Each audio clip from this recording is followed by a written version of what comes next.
Alhamdulillah wassalatu wassalamu ala Rasulillah wa ala alihi wa ashabihi wa man sara ala nahjihi ila yaumil qiyamah. Ya ayyuhalladzina amanu taqullaha haqqa tuqatih wa la tamutunna illa wa antum muslimun. Wa ya ayyuhan nasu taqu rabbakumul ladzi khalaqakum min nafsin wahidah wa khalaqa minha zawjaha wa batha minhuma rijalan katsiran wa nisaa'a wattaqullaha alladzi tasaaluna bihi wal arham innallaha kana 'alaikum raqiba. Amma ba'd. Allahumma 'allimna ma yanfa'una wanfa'na bima 'allamtana. Rabbana zidna 'ilma warzuqna fahma. Allahumma la ilma lana illa ma 'allamtana innaka antal alimul hakim wa tub 'alaina innaka antat tawwabur rahim. Ma'asyiral muslimin jamaah Masjid Ar-Raudhah rahimani wa rahimakumullah. Alhamdulillah dalu menika Allah Subhanahu wa taala tasih maringi kula panjenengan sedaya nikmat kesehatan, nikmat waktu luang, nikmat hidayah, sehingga pada malam hari ini Allah Subhanahu wa taala mengizinkan kita untuk bermuajahah, untuk bermajelis dalam rangka menambah pengetahuan tentang agama Islam menika. Ma'asyiral muslimin jamaah rahimani wa rahimakumullah. Sebagaimana yang sudah tercantum di informasi kajian, bahwasanya tema kali ini insyaallah badhe bahas tentang tips ngaji dari Imam Asy-Syafi'i rahimahullah ta'ala. Ini nanti sampai jam berapa nggih? Jam pinten?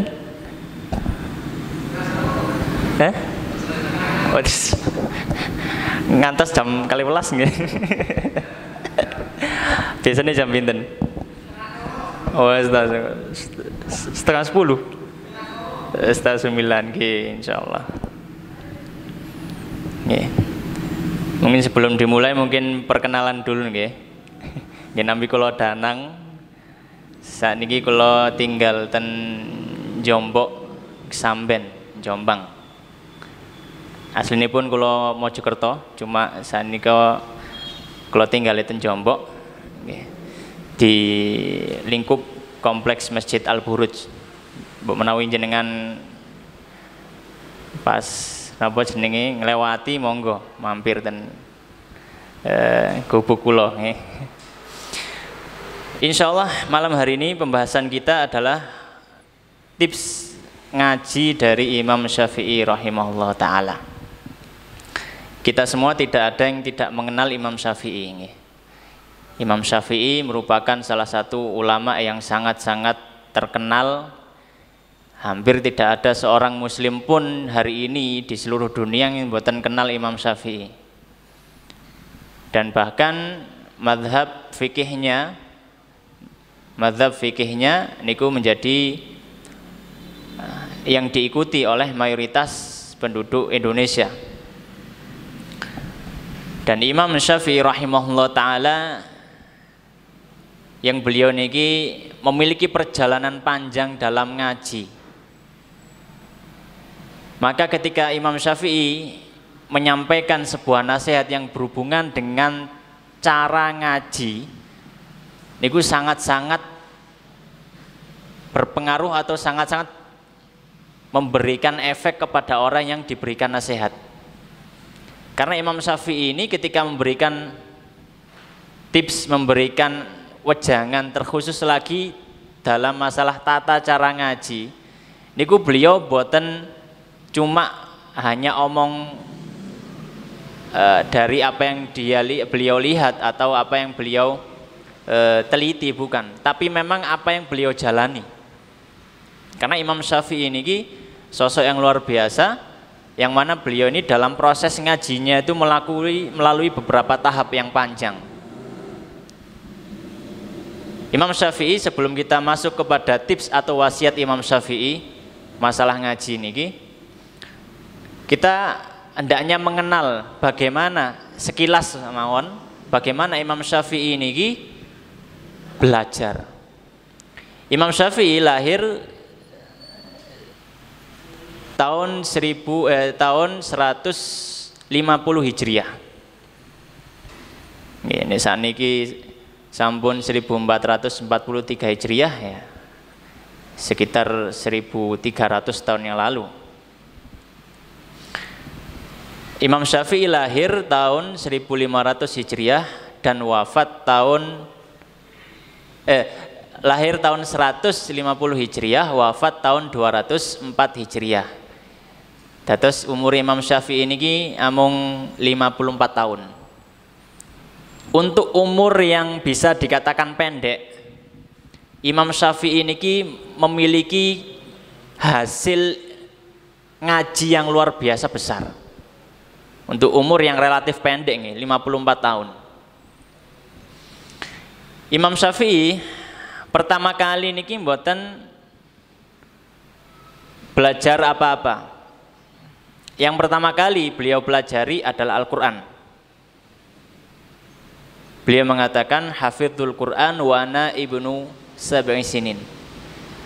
Imam Syafi'i dawakan aku wis apal Qur'an umurku 7 tahun. Dados umur 7 tahun niki Imam Syafi'i pun apal Qur'an.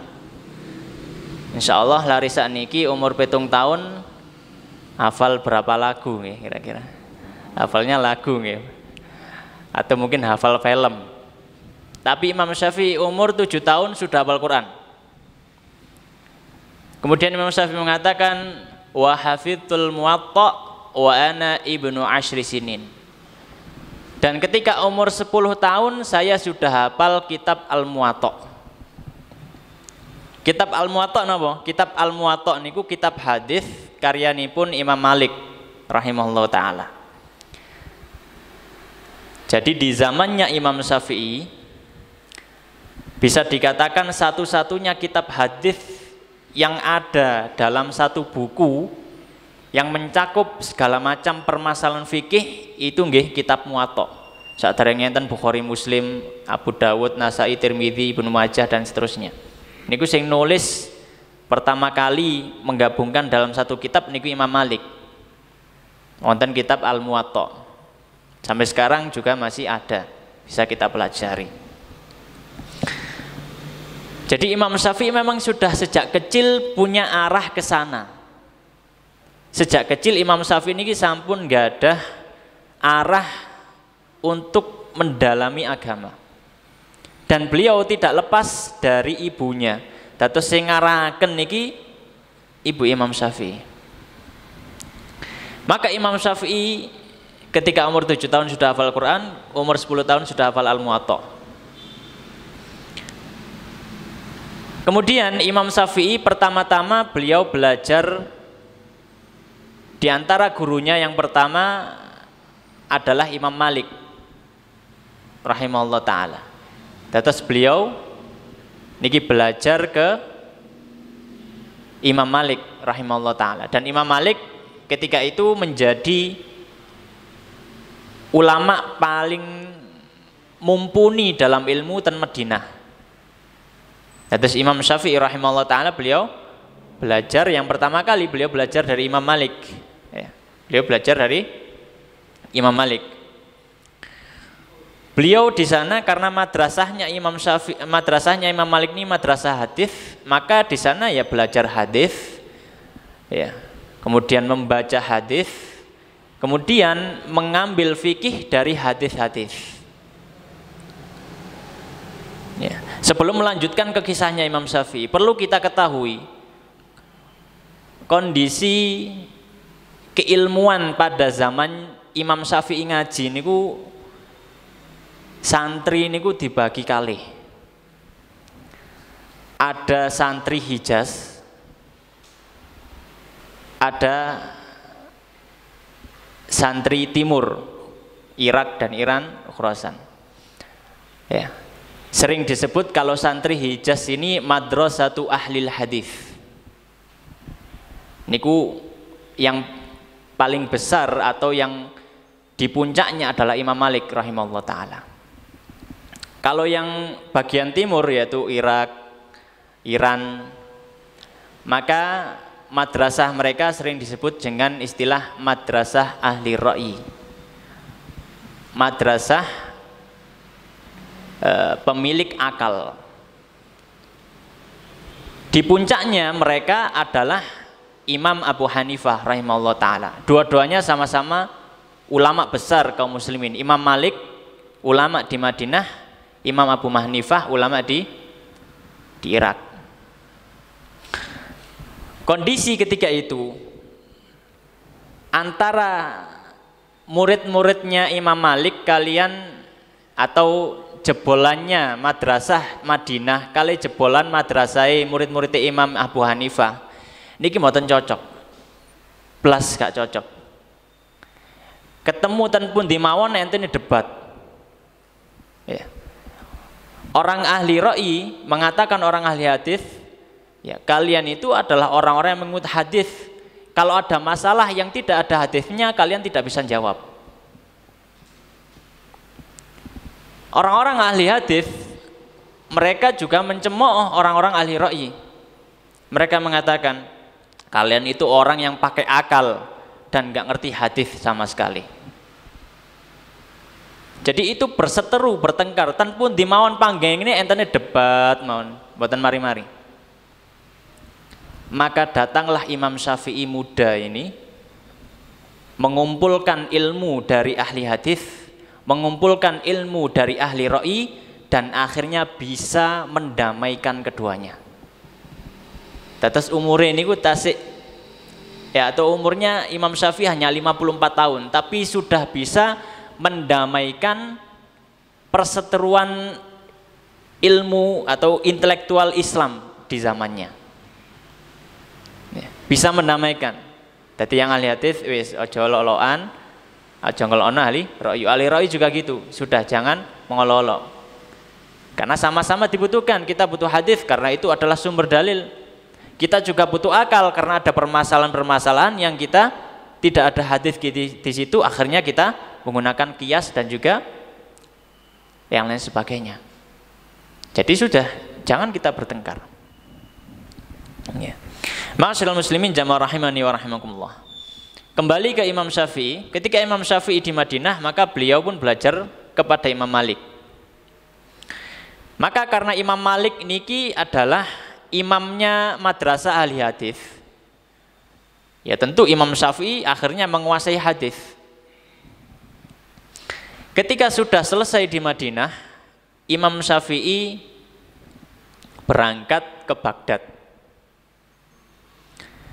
Ketika ke Baghdad, Baghdad niki ibu kota Irak nggih, tempat atau markasnya Ahlul Ra'i. Nggih. Dalam tanda kutip markas musuhe. Berangkat ke sana, ya. Ternyata qadarullah tidak bisa menemui Abu Hanifah, Imam Abu Hanifah. Soalnya Imam Abu Hanifah sampun sedo. Dan yang menggantikan Imam Abu Hanifah adalah muridnya, ya. Muhammad bin Hasan rahimahullah taala. Dados gurune napa jenenge Imam Abu Hanifah ketika sedo terus digantiaken kalian Muhammad bin Hasan. Ketika Imam Syafi'i ke Baghdad, maka Imam Syafi'i pun belajar lagi kepada Muhammad bin Hasan, yang mana Muhammad bin Hasan ketika itu adalah sebagai pemimpin madrasah Ahlul Ra'i di zamannya. Maka Imam Syafi'i pun sempat berdialog dengan Muhammad bin Hasan. Ya. Sempat berdialog dengan Muhammad bin Hasan. Ya. Dan bahkan beliau mengkoreksi beberapa pendapatnya Muhammad bin Hasan disesuaikan dengan hadis. Ya. Dan beliau juga mengoreksi banyak sekali pendapat dari mazhab Hanafi dalam fikih. Dikoreksi. Ini tidak sesuai dengan hadis ini tidak sesuai dengan hadis ini. Ya. Makanya Imam Syafi'i juga dijuluki, salah satu julukannya adalah Nasirus Sunnah, penolong sunnah, penolong hadis. Kenapa? Karena dulu Orang-orang ahli hadis ini karena para ulama ahli hadis ketika itu sangat fokus sekali menghafal. Karena zaman-zaman awal ini kan penulisan sangat jarang, maka mereka banyak menghafal hadis. Ketika ketemu permasalahan fikih yang tidak ada di dalam hadis, maka banyak dari mereka yang bertawakuf, wallahu alam. Wallahu alam, kula mboten ngertos jawabannya, saya nggak tahu jawabannya. Wallahu alam. Akhirnya menjadi bahan ejekan untuk ahli ra'yi. Lihat ahli hadis, kalau ada masalah yang keluar dari atau nggak ada yang dihafal dari hadis, mereka nggak akan tahu. Soalnya mereka nggak pakai akalnya. Maka Imam Syafi'i datang memberikan pencerahan kepada ahli ra'yi. Maka ketika ditanya oleh ahli ra'yi, apa pendapatmu dalam masalah ini? Yang itu tidak ada hadisnya, maka Imam Syafi'i pun menjawab dengan ra'yu. Tapi ra'yu yang sesuai dengan hadis. Akhirnya Imam Syafi'i bisa mendamaikan antara kedua belah pihak. Jadi Imam Syafi'i ini belajar ya, kepada ulama kenamaan atau ulama ahli hadis di zamannya Imam Malik, dan juga beliau juga belajar belajar dari Muhammad bin Hasan, yang mana beliau adalah murid dari Imam Abu Hanifah. Jadi Imam Syafi'i ini belajar kepada dua orang yang memang menjadi bintang dalam masalah ilmu, khususnya fikih. Ya. Maka ketika di Baghdad pun Imam Syafi'i sudah memiliki murid. Ya. Ketika di Baghdad Imam Syafi'i sudah memiliki murid. Di antara murid-murid Imam Syafi'i ketika di Baghdad itu adalah Imam Ahmad bin Hambal. Ya. Imam Ahmad bin Hambal itu yang akhirnya pada hari ini mazhab fikihnya adalah mazhab Hambali, yang banyak diikuti oleh masyarakat di Saudi Arabia.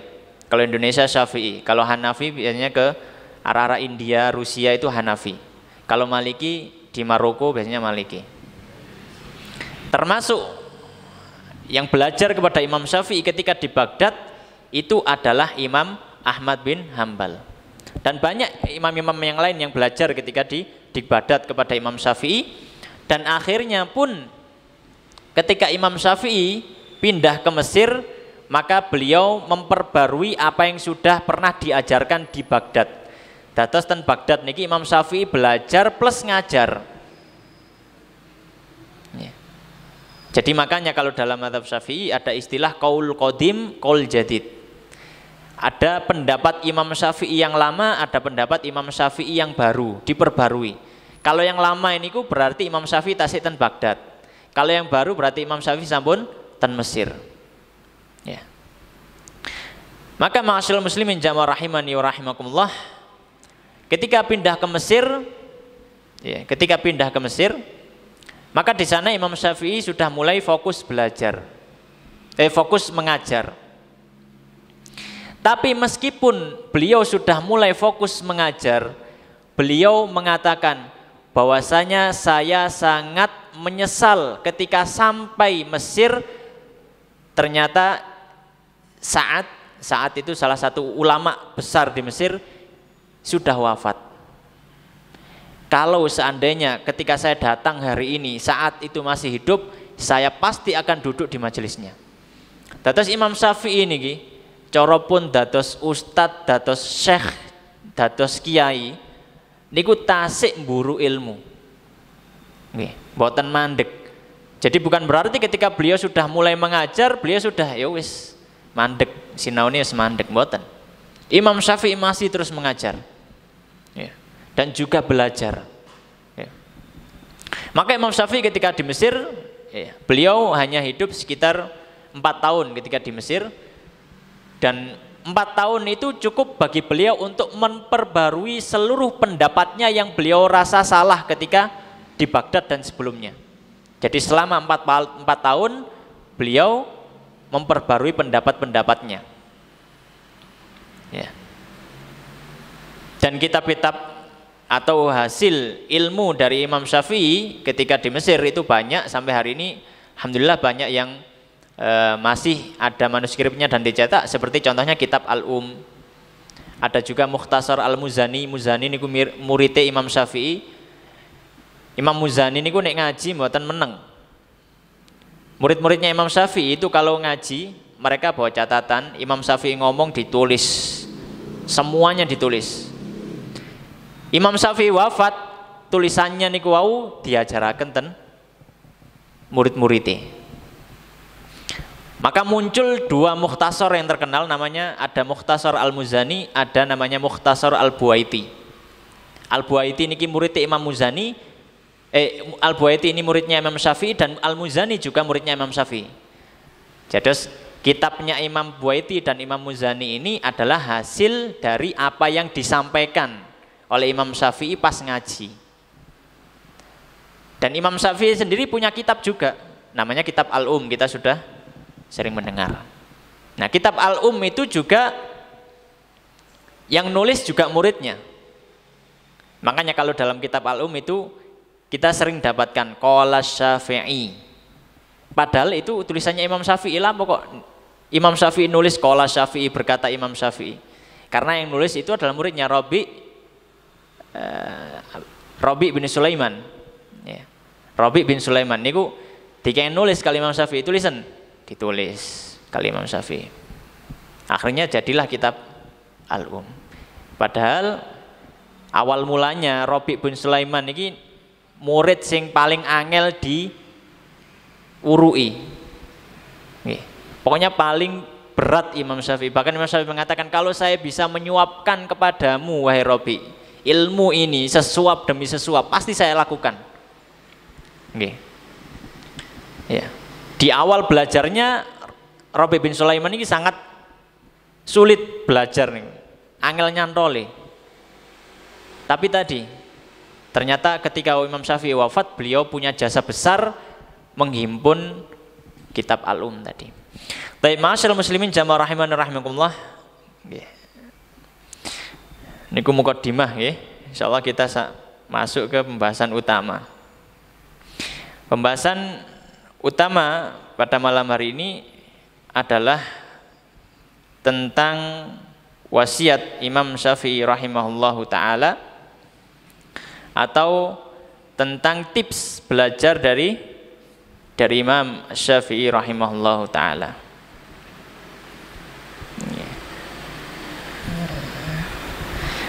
Ma'asyiral muslimin jamaah rahimani wa rahimakumullah. Imam Syafi'i rahimahullah ta'ala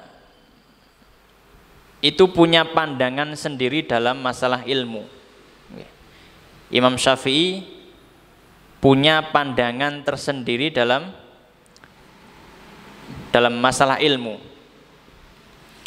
Di mana Imam Syafi'i rahimahullah ta'ala beliau mengatakan, ya, kullul ulumi siwal qur'ani masyghalatun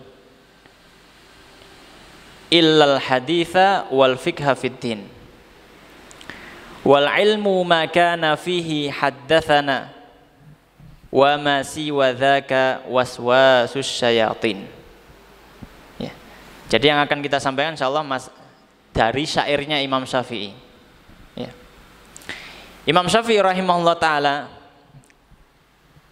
beliau menyampaikan tentang apa definisi atau arti ilmu menurut beliau. Maka Imam Syafi'i rahimahullah ta'ala mengatakan, kullul ulumi siwal qur'ani masyghalatun. Setiap ilmu yang itu selain Al-Qur'an hanyalah kesibukan belaka. Maksudnya manfaatnya tidak begitu besar. Manfaatnya mungkin hanya terbatas dunia, tapi tidak sampai akhirat. Maka Imam Syafi'i mengatakan, kullul ulumi siwal qur'ani masyghalah. Setiap ilmu ya, selain Al-Qur'an, maka dia itu menyibukkan. Ya. Kecuali illal hadis, kecuali ilmu hadis wal fiqha fiddin, dan juga fikih dalam agama. Fikih dalam agama. Wal ilmu ma kana fihi haddatsana. Dan ilmu itu adalah apa-apa yang di dalamnya ada kata haddatsana. Haddatsana niku napa? Haddatsana niku artine menceritakan kepada kami. Maksudnya apa? Jadi ilmu itu adalah apa yang kita riwayatkan.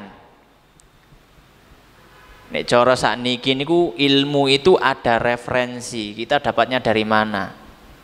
Ya. Ada referensi yang jelas. Ya. Kenapa kok harus ada referensi? Karena itu amanah ilmiah. Ya. Disebutkan referensinya dari mana?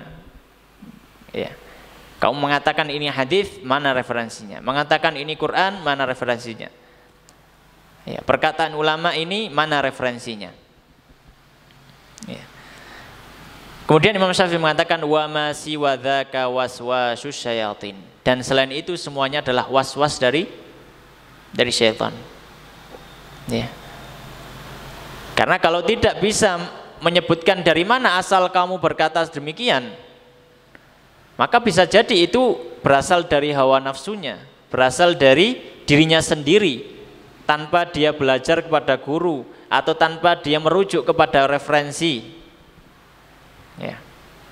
Maka di sini Imam Syafi'i rahimahullah ta'ala menyebutkan tentang 3 ilmu yang penting menurut Imam Syafi'i, terkhusus lagi dalam ilmu agama. Yang pertama ilmu Quran, yang kedua ilmu hadis, yang ketiga ilmu fikih. Mungkin akan menjadi pertanyaan bagi kita, loh, terus bagaimana kalau ilmu dunia? Apakah ini juga termasuk waswasus syayatin? Karena Imam Syafi'i tadi mengatakan wa ma siwa dzaka waswasus syayatin. Yang selain itu berarti waswas setan. Ya. Maksud Imam Syafi'i tadi adalah bukan seluruh ilmu dari yang tidak termasuk 3 ilmu termasuk waswas syayatin, bukan. Dan waswasus syayatin adalah yang tadi tidak menyebutkan asal hadisnya, ya, tidak menyebutkan referensinya. Itu termasuk waswas syayatin. Kenapa? Karena bisa jadi dia tiba-tiba dapat bisikan, akhirnya disampaikan, ya, menjadi syariat. Nah ini tidak benar.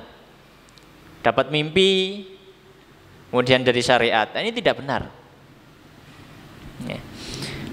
Akan tetapi Imam Syafi'i juga tidak memandang rendah masalah ilmu dunia. Makanya Imam Syafi'i mengatakan dalam perkataan beliau yang lain, beliau mengatakan al-ilmu ilman. Ilmu itu ada 2, ya. Beliau mengatakan al-fiqhu fid din wa tibbu lid dunya, atau kama qala rahimahullah. Ilmu itu ada 2. Yang pertama adalah ilmu fikih dalam masalah agama, dan yang kedua adalah ilmu kedokteran dalam masalah dunia. Karena semuanya atau dua-duanya ini sama-sama mengobati. Kalau ilmu fikih itu mengobati ketidaktahuan dalam beribadah, kalau ilmu kedokteran mengobati rasa sakit yang ada pada tubuh. Maka dari sini kita tahu Imam Syafi'i tidak menafikan seluruh ilmu. Ilmu dunia juga penting, ya, ada manfaatnya, ya, tapi tentu dengan catatan ilmu-ilmu yang memberikan manfaat, ya, ilmu-ilmu yang memberikan manfaat seperti dokteran, ya, seperti ilmu-ilmu yang lain, ya, seperti pertukangan, pertanian, itu kan memberikan manfaat, ya. Baik, ma'asyiral muslimin jamaah rahimani wa rahimakumullah. Maka Imam Syafi'i rahimahullah ta'ala pun memberikan wasiat, memberikan tips ketika ngaji niku persiapane napa mawon. Imam Syafi'i mengatakan, ya, dalam bait syairnya beliau mengatakan, akhi la tanalul ilma illa bisittatin sa'unbika an tafsiliha bibayani dzaka'un wa hirsun wa ijtihadun wa bulghah wa suhbatu ustadzin wa tulu zamani. Imam Syafi'i rahimahullah ta'ala beliau memiliki banyak syair. Beliau juga ahli dalam ilmu syair, tapi beliau tidak fokus di situ. Tapi beliau banyak bersyair. Bahkan dikumpulkan oleh para ulama, digabungkan dalam satu kitab namanya, ya, diberi judul Diwanus Syafi'i. Diwan niku kumpulan syair-syair yang berada dalam satu buku. Di situ dikumpulkan semua syairnya Imam Syafi'i. Ya. Maka di dalam diwan tersebut ada satu syair yang disebutkan, yaitu syair yang sudah kita baca tadi, yang berhubungan dengan tips atau cara dalam belajar atau ngaji. Imam Syafi'i mengatakan, akhi, saudaraku, la tanalul ilma, kau tidak akan bisa dapat ilmu illa bisittatin, kecuali dengan 6 hal. Sa'unbika, aku akan beritahukan kepadamu an tafsiliha, secara detail, bibayani, dengan penjelasan berikut. Ya. Yang pertama, jadi ada 6 ya, ada 6 yang akan Imam Syafi'i sebutkan. Yang pertama zakaun, kecerdasan. Yang kedua wahirsun, dan semangat. Yang kedua semangat. Wajtihadun, yang ketiga sungguh-sungguh. Wabulghatun, dan yang keempat adalah punya bekal, nggak ada bondo. Yang kelima wasuhbatu ustadzin, dan menemani guru, dalam artian nggadahi guru, sinau dan guru. Yang terakhir watulu zamani, dan waktu yang panjang. 6 kunci ini diberitahukan oleh Imam Syafi'i rahimahullah ta'ala sesuai dengan apa yang sudah beliau praktekkan. Jadi Imam Syafi'i sendiri itu memang sudah mempraktekkan ini. Jadi 6 hal ini merupakan tips supaya kita itu sukses dalam ngaji. Ya. Kalau kita tidak bisa melaksanakan salah satu atau salah 2 dari 6 hal ini, ya jangan diharapkan kita mendapatkan ilmu yang baik atau yang banyak. Maka insya Allah pada kesempatan kali ini kita akan jelaskan satu persatu dari bait Imam Syafi'i rahimahullah ta'ala ini. Maka di sini tips yang pertama disematkan oleh Imam Syafi'i rahimahullah ta'ala ketika ngaji adalah zakaun. Seorang itu punya kecerdasan. Nah, niki untung-untungan nggih. Dados mboten sedaya tiyang nggak ada kecerdasan ya. Memang ini untung-untungan. Jadi kalau misalkan orang itu cerdas, ya maka insya Allah dia lebih cepat untuk menangkap pelajaran. Ya. Tapi kalau misalkan orang itu tidak cerdas, bisa diupayakan untuk belajar terus. Ya, jadi bukan berarti kalau misalkan orang itu tidak cerdas berarti dia tidak dapat ilmu sama sekali, bukan. Tapi orang yang cerdas memiliki keutamaan dan kelebihan untuk lebih unggul dibandingkan yang lain. Ya. Dan hendaknya orang yang tidak diberikan Allah Subhanahu wa taala memiliki kecerdasan yang lebih, maka dia harus bersemangat. Oke, harus bersemangat. Ya, jadi kalau ketika misalkan santri di pondok ngoten melihat temannya ada yang lebih pintar, ya, maka kita katakan kepada teman atau pada diri kita, ya, kalau saya itu kalah pintar dengan dia, maka saya harus menang semangat. Ya, jadi kalau saya kalah pintar, saya harus menang semangat supaya bisa ngimbangi. Jangan sampai kita sudah kalah pintar terus plus males gitu, tambah gak oleh apa-apa. Maka hendaknya kita harus mengimbangi. Ala kulli hal, yang disebutkan oleh Imam Syafi'i ya, yang pertama adalah zakaun, kecerdasan yang dimiliki oleh penuntut ilmu. Tapi kecerdasan ini pun bukan cuma kecerdasan intelektual saja. Bukan seorang itu hafalannya cepat, itu ya.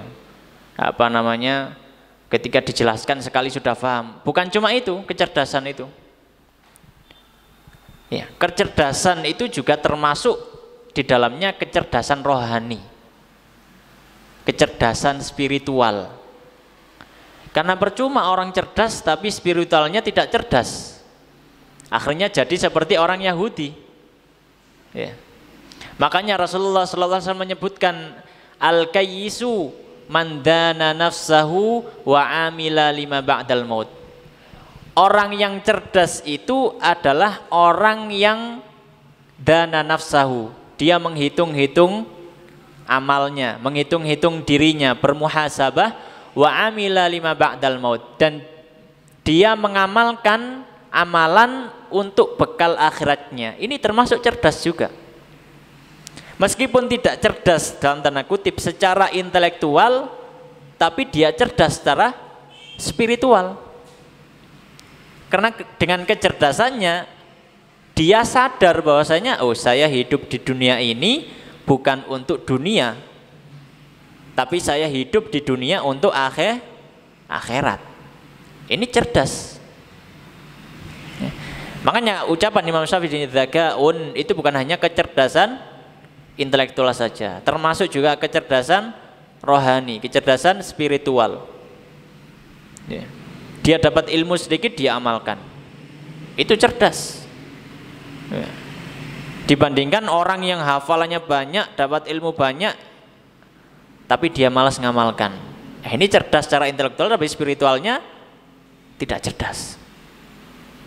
Maka hendaknya seorang penuntut ilmu, tiang sing ngaji niki cerdas, baik intelektual ataupun spiritual. Dados ngaji ngeten nggih. Angsal sahadis rong hadis alhamdulillah dugi griya diamalaken sak kiyate. Sampun diamalaken benjing malih, ngaos malih, angsal hadis malih, angsal Quran malih, angsal ilmu baru diamalkan. Ini sudah masuk cerdas. Ma'asyiral muslimin jamaah rahimani wa rahimakumullah. Yang kedua, hirsun. Yang kedua adalah hirsun, semangat. Orang harus memiliki semangat ketika ngaji. Memiliki semangat ketika ngaji. Karena orang yang tidak memiliki semangat untuk ngaji, ya potensi dia untuk mendapatkan ilmu akan turun. Ya, mungkin dia akan malas kalau mau datang ke kajian yang tempatnya agak jauh. Padahal omahe ustate nggih kadang luwih adoh kan ngoten. Dadi sing cedhek omahe aras-arasan. Kenapa? Semangatnya kurang. Jadi kalau ngaji itu harus semangat. Ya, harus semangat. Ada info ngaji dan mriki mboten enten udzur monggo dihadiri. Di masjid A, masjid B, ya, dihadiri. Kalau misalkan ada bertubrukan misalkan beberapa kajian dalam satu waktu, maka kita bisa menimbang mana yang kita rasa kita lebih butuhkan, kita lebih perlukan. Ya, karena kebutuhan orang kan masing-masing. Ya, kebutuhan orang kan masing-masing. Misalkan sampun berumah tangga, kok ketepaan wau siang niki sempat cekcok dengan istrinya. Sore-sore enten info kajian. Manajemen konflik rumah tangga. Wah, cocok niki. Enten info malih. Ya. Info malih misalkan kajian cara berwudu misalkan. Waktunya sama. Tapi kita lebih butuh kepada yang pertama tadi. Kenapa? Karena ketika itu kita sedang menghadapi permasalahan itu. Nah, berarti cocok nih kajian manajemen konflik dalam rumah tangga. Wis tak rono gitu ya. Supaya bisa diselesaikan urusannya dengan istrinya tadi atau dengan keluarganya tadi. Ya, makanya ketika ada beberapa info kajian, maka kalau misalkan itu berbarengan, maka kita bisa pilih yang mana yang kiranya kita lebih perlu, lebih butuh. Ya, maka seorang yang menuntut ilmu agama, belajar ilmu agama, ngaji, hendaknya memiliki semangat. Hendaknya memiliki semangat. Dan Rasulullah SAW bersabda dalam hadis yang sahih, ihris ala ma yanfa'uk Wala ta'jaz. Ihris, semangatlah atas perkara yang bermanfaat kepadamu. Niki perintah dugi Kanjeng Nabi sallallahu alaihi wasallam supaya kita itu bersemangat untuk segala macam perkara yang bermanfaat untuk kita. Ya. Baik itu manfaat dunia ataupun akhirat. Tapi hendaknya akhirat lebih didahulukan kalau misalkan bertabrakan dengan dunia. Ya. Wal akhiratu khairun wa abqa. Akhirat niku lebih baik dan lebih kekal. Intinya adalah Nabi sallallahu alaihi wasallam menganjurkan, memerintahkan kepada kita semua untuk semangat dalam perkara yang bermanfaat.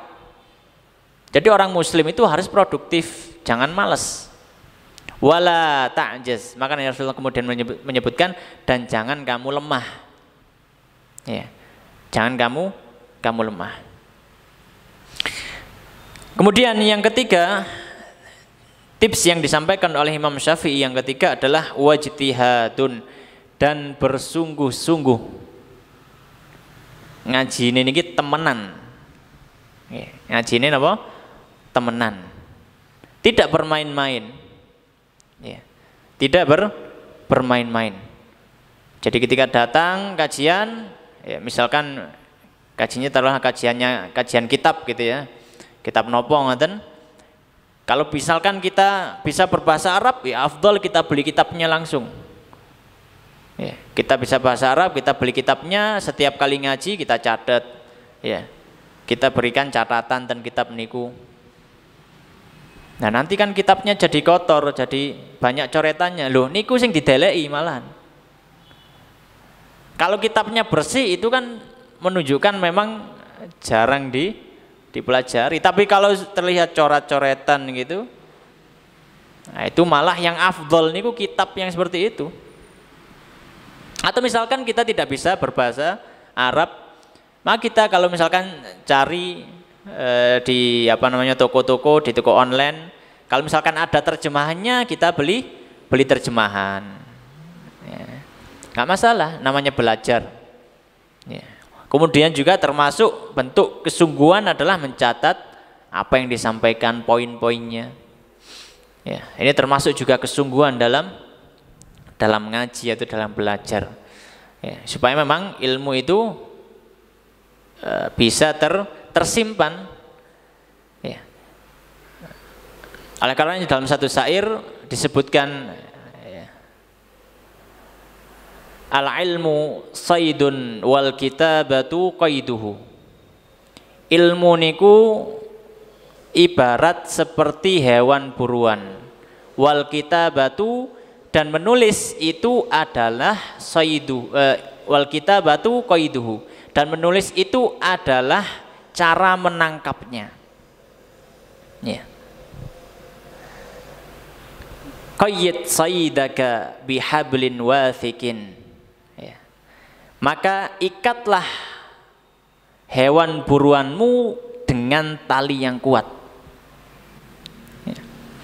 Maka hendaknya ketika kita belajar, kita kalau bisa mencatat, maka kita catat apa yang bisa kita catat. Itu sebagai wujud kita mengikat ilmu. Ya. Dalam satu riwayat disebutkan, ya, disebutkan dalam hadis juga, tapi hadisnya ini dhaif. Ya. Disebutkan bahwasanya qayyidul ilma bil kitabati. Ikatlah ilmu dengan menulis. Ini termasuk bentuk kesungguhan. Bentuk kesungguhan dalam belajar. Ya. Kemudian juga bentuk kesungguhan dalam belajar ini adalah hendaknya dia tidak loncat-loncat. Ya. Dia memang bersungguh-sungguh fokus dalam satu permasalahan. Ya. Kalau misalkan dia sedang menapaki di pondok pesantren atau perkuliahan yang belajar agama di situ, maka dihabiskan sampai habis. Ya, jangan dapat 1 semester, dapat setahun sudah pindah. Kenapa? Sudah bosen. Tak ndelek liyane ae. Nah, ini menunjukkan tidak serius dalam belajar. Atau misalkan kita mulai mengkaji kitab tertentu. Ya, jadi saya ini sudah ngaji sudah 5 tahun, masa ngajinya ya Gini-gini ae, coba tak ngaji kitab. Ya, sudah mulai bawa kitab, menghatamkan kitab dari guru tertentu. Nah, itu diajeki ngantos khatam. Sudah khatam, maka pindah kitab selanjutnya. Nah, itu adalah bentuk ijtihad, bersungguh-sungguh. Ya, bersungguh-sungguh. Ya. Kemudian yang keempat yang disampaikan oleh Imam Syafi'i rahimahullah ta'ala, wa bulghatun, nggadai bondo. Nggak ada bondo. Tiang ngaji niku kudu nggak ada bondo. Kalau misalkan masjidnya agak jauh, nggih kudu butuh sepeda. Sepeda nggih butuh bensin. Nggih. Atau misalkan ketika ingin masuk pondok nggih bayar enten wulanane ya.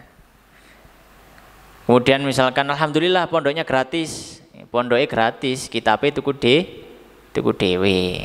Nggih bondo malih. Ya.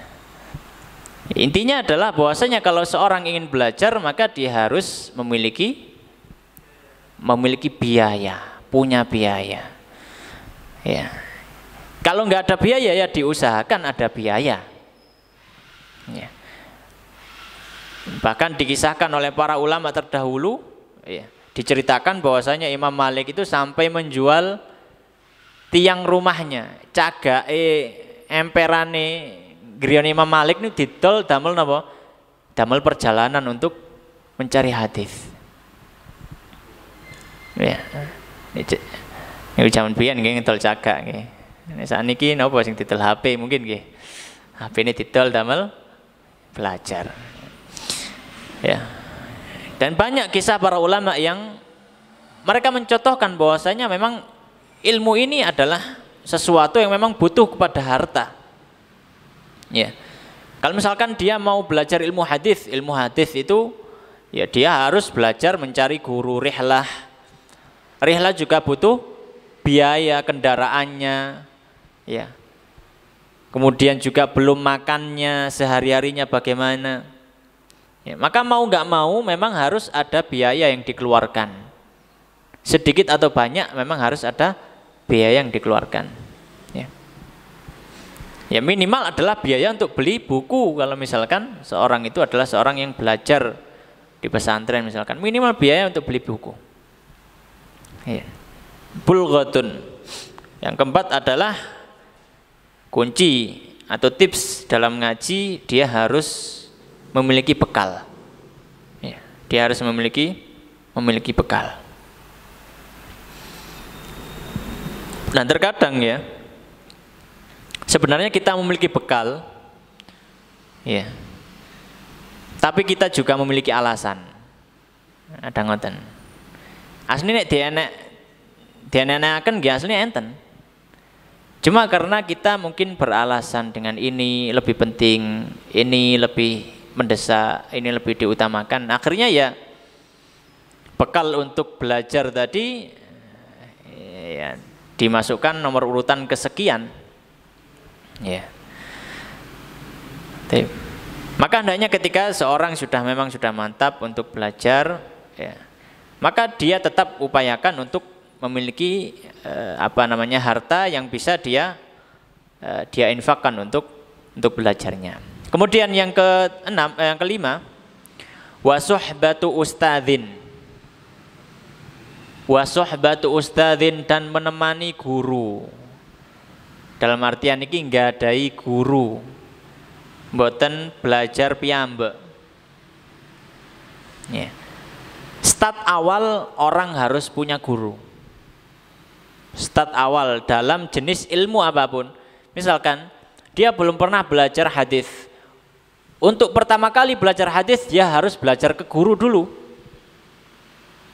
Jangan cuma mungkin modal dia sudah bisa bahasa Arab, dia akhirnya baca kitab aja. Ya.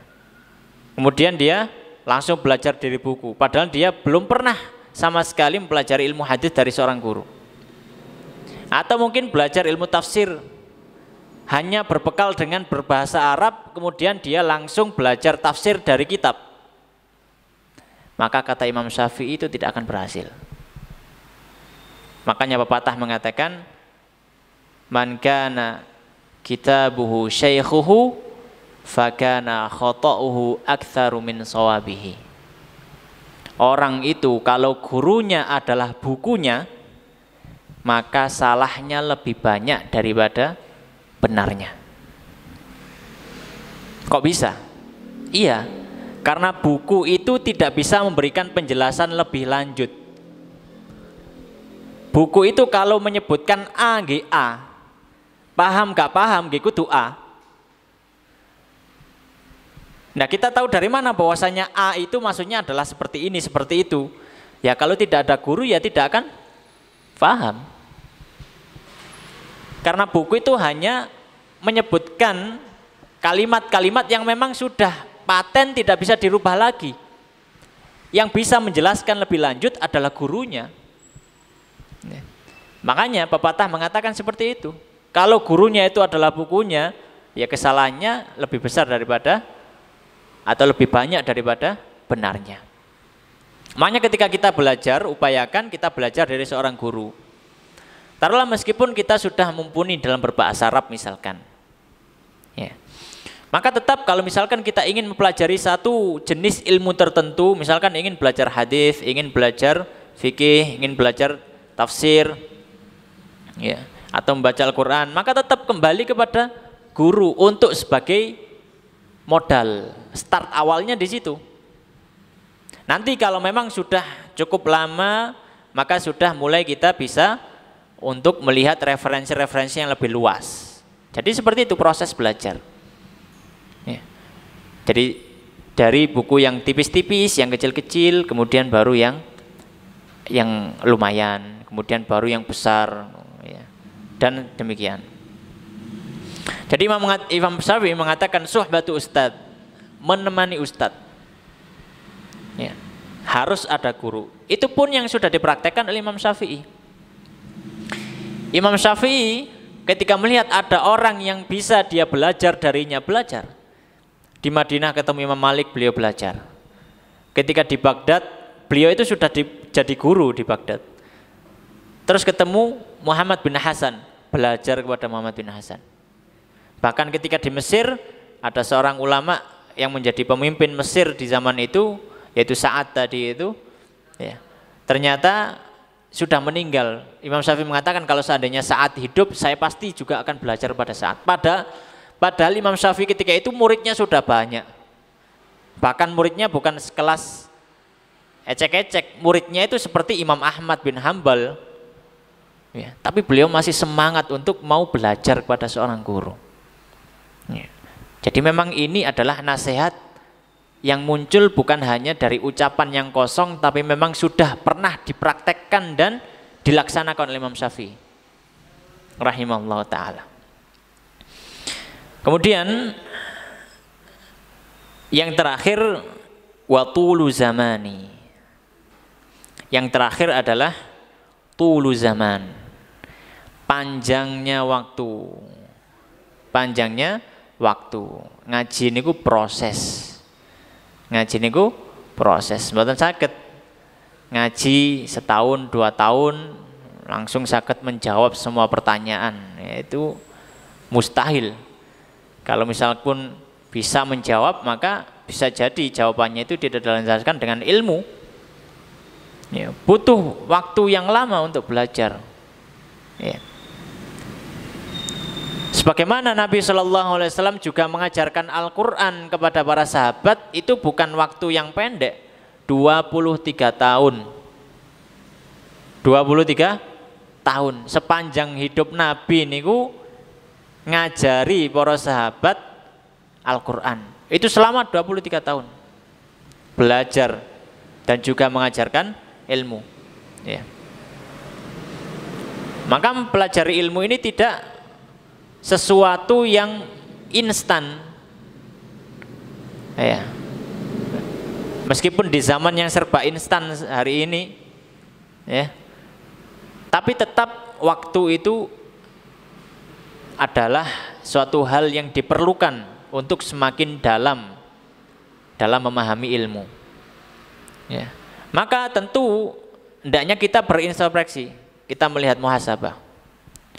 Harusnya orang yang ngaji sudah sering ngaji 2 tahun itu harusnya lebih banyak ilmunya daripada yang ngaji baru setahun. Harusnya gini, cara matematika kan ngoten.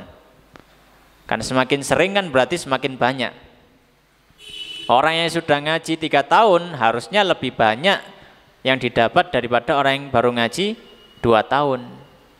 Begitu juga yang ngaji sudah 5 tahun harusnya juga level ngajinya ini bukan sama dengan seperti dia baru ngaji dulu. Levelnya harus meningkat. Baik dari segi belajarnya atau segi amalnya. Ya. Jadi bukan stagnan nggih. Ngaji awal ngaji ngantos 5 tahun berlalu ngajinya ya gitu-gitu aja, tetap cari-cari yang tematik yang enak didengarkan, nyantai gitu ya. Coba kita ngaji yang cukup serius ngoten nggih. Ada kitab, kita bahas satu kitab ya.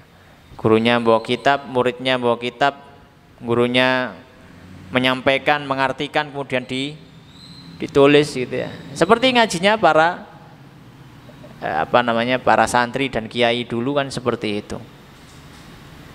Ya, kan nggak di pondok. Ya, ngaji seperti itu nggak harus anak pondokan. Ngaji kitab itu nggak harus anak pondokan. Kita di masjid pun bisa. Ya. Bahkan pondok itu dulu sebelum jadi pondok ya di masjid kan ngoten. Pondok-pondok besar dimanapun itu sebelum dulu ada pondok ya masjid. Berawalnya dari situ. Ya. Jadi level ngaji ini harus meningkat, semakin umur harus semakin meningkat. Baik dari segi belajarnya atau segi beramalnya. Baik. Ma'asyiral muslimin jamaah rahimani wa rahimakumullah. Ini adalah 6 hal atau 6 tips yang diberikan oleh Imam Syafi'i rahimahullah ta'ala dalam masalah belajar ilmu agama atau ngaji, yang mana 6 hal ini adalah kunci yang diberikan Imam Syafi'i bagi orang yang ingin sukses dalam ngajinya, hendaknya bisa melaksanakan dan mengamalkan 6 hal yang sudah disebutkan tadi. Demikian bisa kita bahas pada malam hari ini. Ya, semoga yang sedikit ini memberikan manfaat. Barangkali kalau ada pertanyaan monggo dipersilahkan. Kalau tidak ada kita tutup.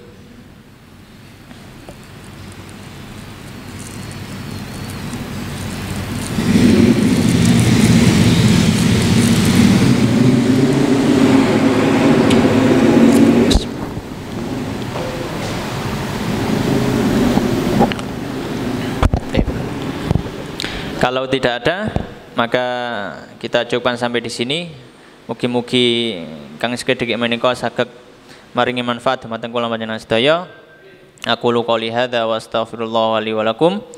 Kita tutup dengan doa kafaratul majelis. Subhanakallahumma bihamdika asyhadu an la ilaha illa anta astaghfiruka wa atubu ilaik wa akhiru da'wana alhamdulillahirabbil alamin. Assalamualaikum warahmatullahi wabarakatuh.